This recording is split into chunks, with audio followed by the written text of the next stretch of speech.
Hello everyone, welcome to life enjoy. इस video में हम करेंगे क्लास 8 की हिंदी एनसीईआरटी बुक का चैप्टर 2 लाख की चूड़ियाँ। तो लाख की चूड़ियों में हमारा दिया हुआ है कि इसका हम एक्सप्लेनेशन देखेंगे। तो है कि सारे गांव में बदलू मुझे सबसे अच्छा आदमी लगता था, क्योंकि वह मुझे सुंदर सुंदर लाख की गोलियां बनाकर देता था। मुझे अपने मामा के गांव जाने का सबसे बड़ा चाव यही था कि जब मैं वहां से लौटता था तो मेरे पास ढेर सारी रंग बिरंगी गोलियां होती थी जो किसी भी बच्चे का मन मोह लेती थी। वैसे तो मेरे मामा के गांव का होने के कारण मुझे बदलू को बदलू मामा कहना चाहिए था, परंतु मैं उन्हें बदलू मामा ना कहकर बदलू काका कहा करता था, जैसे कि गांव के सभी बच्चे उसे कहा करते थे। बदलू का मकान कुछ ऊंचे पर बना था। मकान के सामने बड़ा सा सहना था, जिसमें एक पुराना नीम का वृक्ष लगा था। उसी के नीचे बैठकर बदलू अपना काम किया करता था। बगल में भट्टी दहकती रहती जिसमें वह लाख पिघलाया करता। सामने एक लकड़ी की चौखट पड़ी रहती जिस पर लाख के मुलायम होने पर वह उसे सलाख के सामने पतला करके चूड़ियों का आकार देता। यहाँ हमें बताया गया है कि जो लेखक हैं उनके मामा हैं एक बदलू मामा। तो उन्हें उनके घर जाना बहुत ही अच्छा लगता था, क्योंकि वो उन्हें लाख की सुंदर सुंदर गोलियां बनाकर देते थे। उन्हें अपने मामा के यहाँ जाना इसलिए अच्छा लगता था क्योंकि वो उन्हें ढेर सारी गोलियां बनाकर देते थे, जो कि किसी का भी मन मोह लेती थी। वैसे तो उन्हें बदलू को मामा कहना चाहिए था, लेकिन जब सभी गांव के बच्चे उन्हें काका कहकर बुलाते थे, इसलिए बदलू भी उन्हें मामा ना कहकर काका बुलाते थे। और उनके घर के सामने एक बहुत ही बड़ा नीम का पेड़ था। उसी के नीचे बैठकर वो अपना काम किया करते थे। भट्टी रहती थी, भट्टी टाइप की एक होती है, उसमें जो लाख होती है वो पिघलाई जाती है और लकड़ी की चौखट पे उसे वो सामने एक लकड़ी की चौखट रहती थी, उस पे जिस पर वो लाख के जब लाख मुलायम हो जाती थी तो उससे वो पतला करके चूड़ी का आकार देते थे, जैसे कि हम ये देख सकते हैं। तो ये वाला देखते हैं हम कि पास में 4-6 विभिन्न आकार के बेलन नुमा जो उनके पास में कुछ बेलन टाइप का होता था, बेलन नुमा मुंगेरियाँ रखी रहती थी, जिसे आगे से वो पतली होती थी, पीछे से मोटी होती थी, तो जिसकी मदद से वो लाख की चूड़ियों का आकार देते थे। तो चढ़ाकर उन पे गोल गोल उन्हें चिकना बनाते थे और चूड़ियों का आकार देते थे।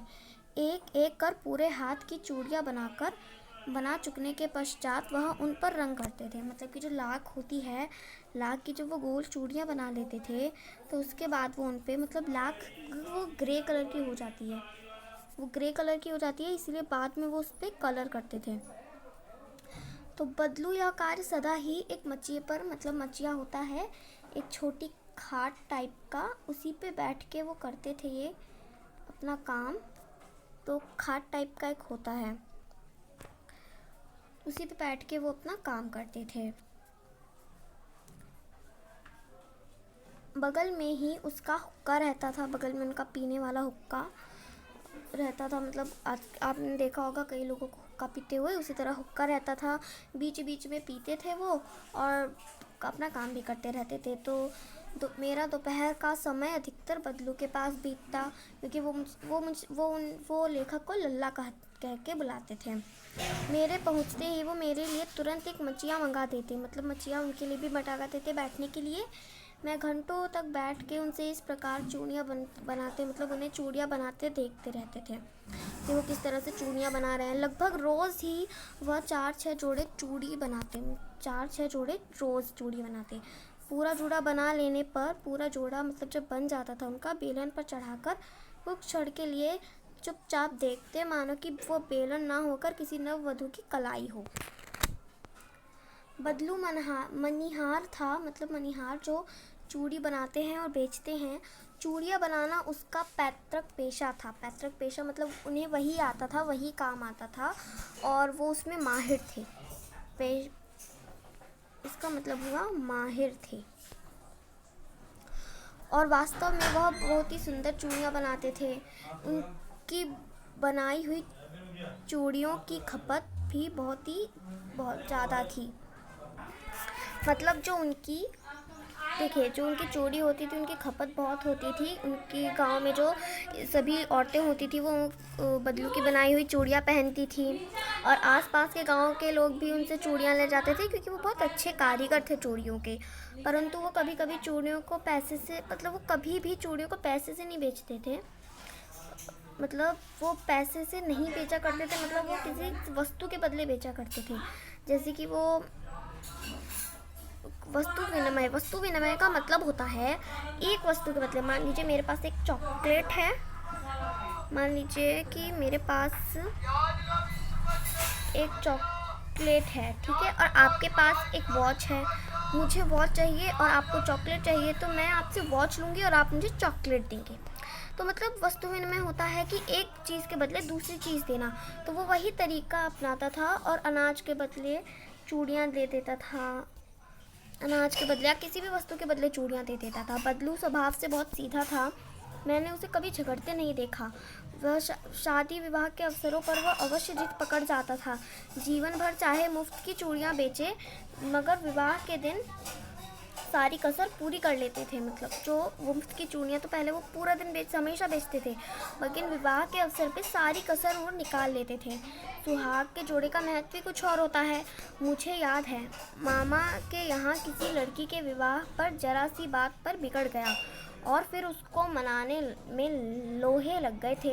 विवाह मतलब क्या है कि वो उस टाइम जो विवाह का जोड़ा होता है उसका अलग ही मोल होता है। तो उसने मोल इतना बढ़ जाता है कि उसकी घरवाली को सारे वस्त्र मिलते हैं, अनाज मिलता है, पगड़ी भी मिल जाती है और पैसे भी मिल जाते हैं। मतलब इतना पैसा मिलता है उन्हें, इतनी चीज़ें मिलती हैं कि पत्नी के लिए उन्हें घरवाली के कपड़े भी बहुत सारे मिल जाते हैं, अनाज भी मिल जाता है, पगड़ी के साथ पैसे भी मिल जाते हैं। 4-5 चीज़ें उन्हें इकट्ठे मिल जाती हैं, ठीक है। तो अब देखिए, यदि संसार में बदलू को किसी बात से चिढ़ थी तो कांच की चूड़ियों से। अब देखिए अगर आप हैं, आप मिट्टी के बर्तन बना रहे हैं, किसके? मिट्टी के बर्तन, और वहीं कोई है तो वो स्टील के बर्तन बना रहा है, तो आपको उससे प्रॉब्लम होगी ना। अब आपके मिट्टी के बर्तन पहले तो बिक रहे थे बट वो स्टील के बर्तन आ गए, तो अब उसमें प्रॉब्लम क्या होगी? उसमें ये होगी कि लोग सोचेंगे कि मिट्टी के बर्तन जल्दी ख़राब हो जाते हैं, टूट भी जाते हैं और गंदे भी हो जाते हैं, और स्टील के बर्तन तो हम साफ़ भी कर सकते हैं, है ना। तो मतलब कि इस तरह से बदलू को भी कांच की चूड़ियों से चिढ़ थी। वो स्त्री के हाथ, किसी भी औरत के हाथ में अगर वो कांच की चूड़ी देख लेते थे तो बहुत अंदर ही अंदर मतलब चिढ़ जाते थे। कभी कभी 2-4 बातें भी सुना देते थे। मुझसे घंटों बात किया करते, कभी मेरी पढ़ाई के बारे में पूछते, कभी घर के बारे में, कभी यूँ ही शहर के जीवन के बारे में।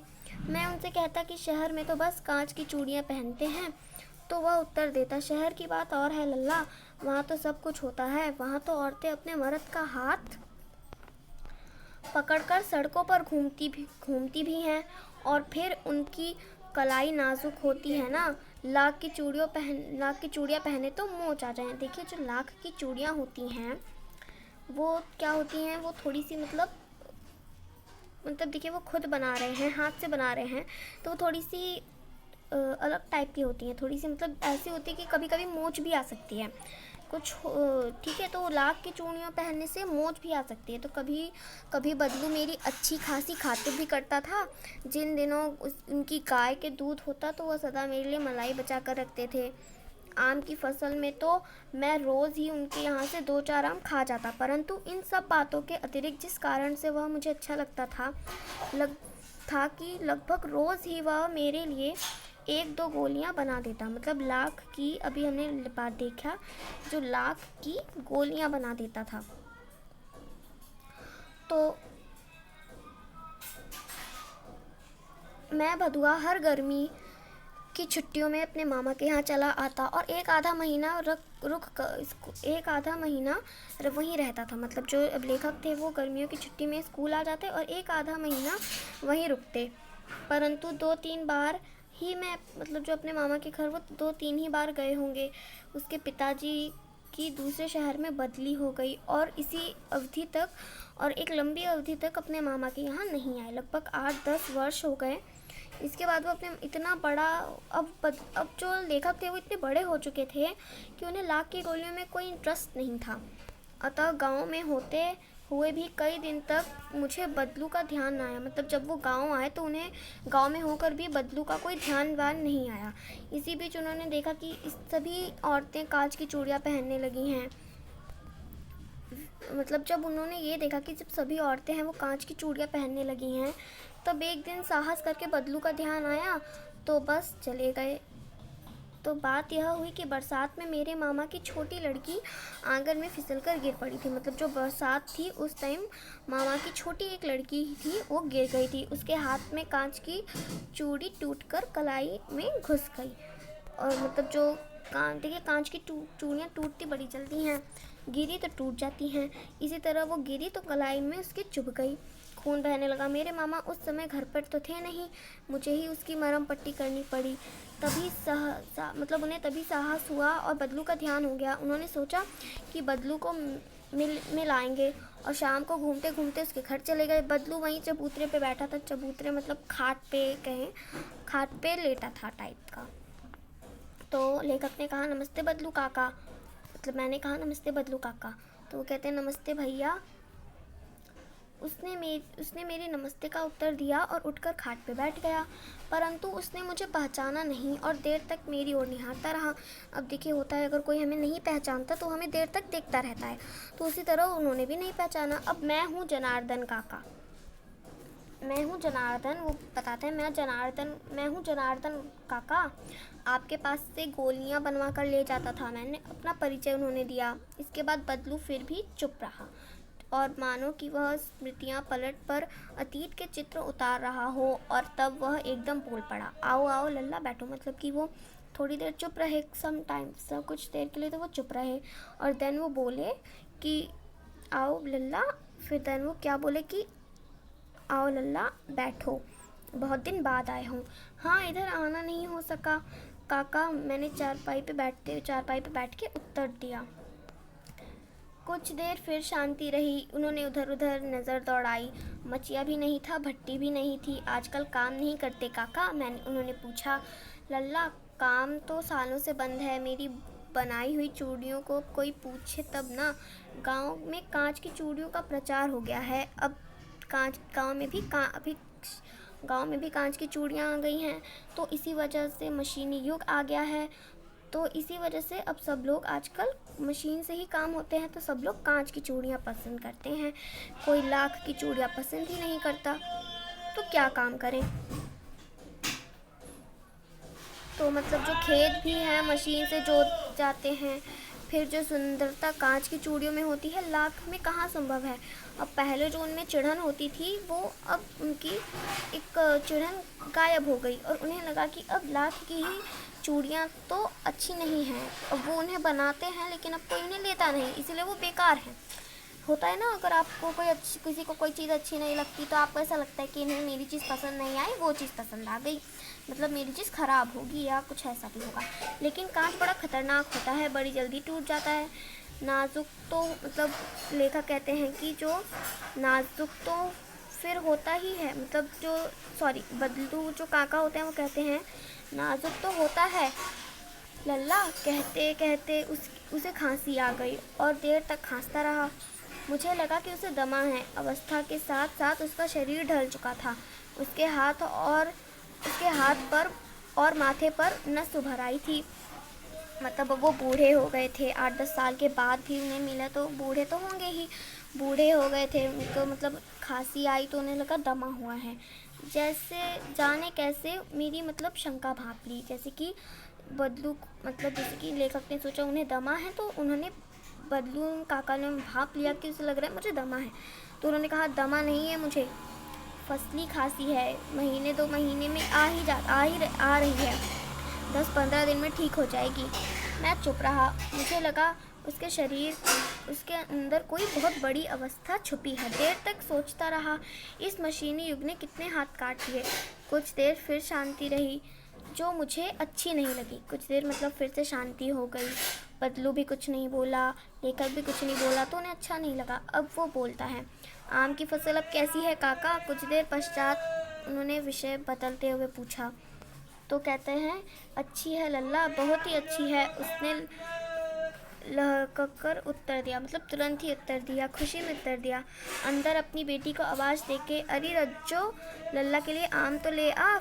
तो फिर वो आम लेकर आई और कहते, माफ़ करना लल्ला, तुम्हें आम खिलाना तो भूल ही गया। बदलू कहते हैं, नहीं नहीं काका, आम तो इस साल बहुत खाए हैं। वाह वाह, बिना आम खिलाए कैसे जाने दूंगा तुमको। तो फिर वो लेखक जो हैं वो चुप हो जाते हैं। और मुझे वे दिन याद है, मैं चुप हो गया। मुझे वे दिन याद हो आया जब मेरे लिए मलाई बचा कर रखता था बदलू काका। गाय तो अच्छी है ना काका? लेखक पूछते हैं, गाय तो अच्छी है काका? गाय कहाँ है लल्ला, 2 साल हुए बेच दी, कहाँ से खिलाता। इतने में रज्जो अंदर से आम ले आई, डलिया में ढेर सारे। यहाँ तो बहुत हैं काका, इतने कहाँ खा पाऊँगा। लेखक कहते हैं, वाह वाह, वह हंस पड़ा। शरीर ठहरे ना, तुम्हारी उम्र कहाँ था, उम्र ही का था जो चौगुने आम खाता था उस वक्त। मतलब वो कहते हैं कि जब मैं तुम्हारी उम्र का था तब तो इससे भी चौगुने आम खाता था। मतलब कि अगर वो 2 आम दे रहे हैं तो वो 8 आम खाते थे उस समय, इतने सारे आम खाते थे। और तुम, अब वो कहते हैं, आप लोगों की बातें और हैं। अच्छा बेटी, लल्ला को 4-5 आम छाट कर दो, सिंदूरी वाले देना, देखो लल्ला कैसे हैं। तो इसी साल यह पेड़ तैयार हुआ था। मतलब वो सिंदूरी आम देते हैं इस साल का जो पेड़ तैयार होता है। रज्जो ने 4-5 आम अंजलि में लेकर उनकी ओर बढ़ाए। आम लेने के लिए हाथ जब बढ़ाया तो मेरी निगाहें एक क्षण के लिए उसके हाथों पर ठिठक गई। गोरी गोरी कलाइयों में लाख की चूड़ियाँ बहुत ही फब रही थी, मतलब अच्छी लग रही थी। फब रही थी का मतलब होता है अच्छी लग रही थी या सुंदर लग रही थी। ठीक है, तो बदलू ने मेरी दृष्टि देख ली और बोल पड़ा, यह आखिरी जोड़ा बनाया था जमींदार साहब की बेटी के विवाह पर। 10 आने पैसे मुझको दे रहे थे, मैंने जोड़ा नहीं दिया, कहा शहर से ले आओ। मैंने आम ले लिए और खाकर थोड़ी देर पश्चात चला गया।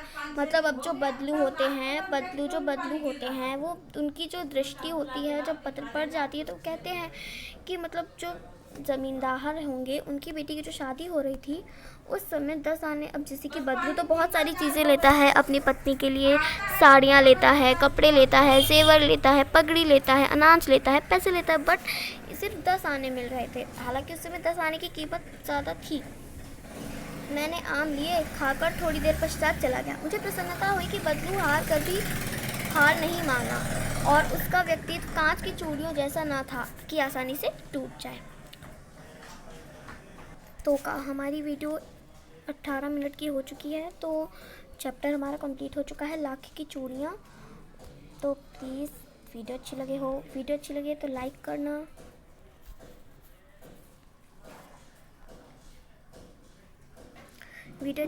लाइक करना, सब्सक्राइब करना चैनल को एंड शेयर भी करना। Thank you for watching, please subscribe.